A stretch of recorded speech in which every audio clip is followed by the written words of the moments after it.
So Her Majesty the Queen is hoping to give the George Cross to collectively the NHS. What does it mean for you and the NHS?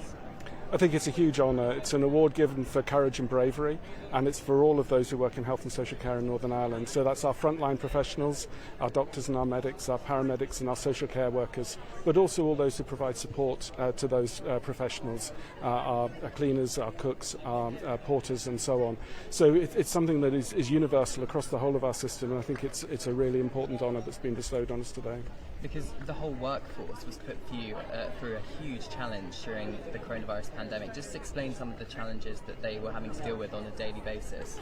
Well, massive challenges. Obviously, initially they were facing a disease that nobody knew what it would mean for them, and so they were putting themselves in harm's way in order to protect the rest of the population. And in the 2 years since then, just as our lives have all changed, so health and social care has changed beyond all measure. And even today, we're under huge pressure in our system, partly because COVID cases are on the rise again, but partly because we obviously have to catch up in terms of the healthcare needs of our population that have had to, in some cases, be deferred in order to meet the COVID challenge. So do you think an honour such as this perhaps is an opportunity to put the work of NHS workers back into the spotlight, as it were, and give an enhanced level of appreciation from the public? I think it is a sign of the appreciation, both obviously from the Queen and the royal family, but also it signifies how the health and social care system is seen by all of our population and the reliance that they place on it. So I do think it's a really important appreciation that comes at such a valuable time. And it's only the third time a collective body has been given the George Cross. The first was in Malta during heavy bombardment during the Second World War, and the Ulster Constabulary as well in Northern Ireland. So that kind of shows, doesn't it, kind of the rarity and the significance, achievements and courage and bravery of the NHS.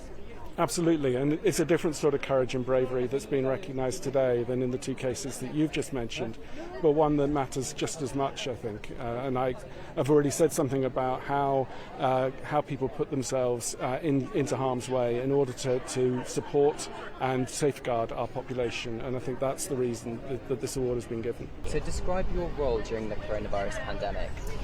So my role has mainly been within the management of both the testing and vaccination programmes across Northern Ireland, particularly within the Belfast Trust. So it's been quite a long journey. This time 2 years ago, December 2020, on the 8th of December 2020, I was the first person in Northern Ireland to receive the COVID-19 vaccination. And since then, we have been responsible for carrying out vaccinations and our testing programme for hundreds of thousands of people across Northern Ireland. And what a difference has that made to the vaccination programme within Northern Ireland? An incredible difference, particularly within our care home environments. It was very easy to see the correlation between the vaccination programme and the reduction in the COVID-19 infection rates. So really, we were so happy to be able to protect our most vulnerable residents in Northern Ireland. And what does it mean accepting the George Cross on behalf of the NHS in the UK and indeed Northern Ireland from the Queen? It's the honour of my lifetime to be here today to accept this St George Cross medal on behalf of all of my colleagues in health and social care across Northern Ireland.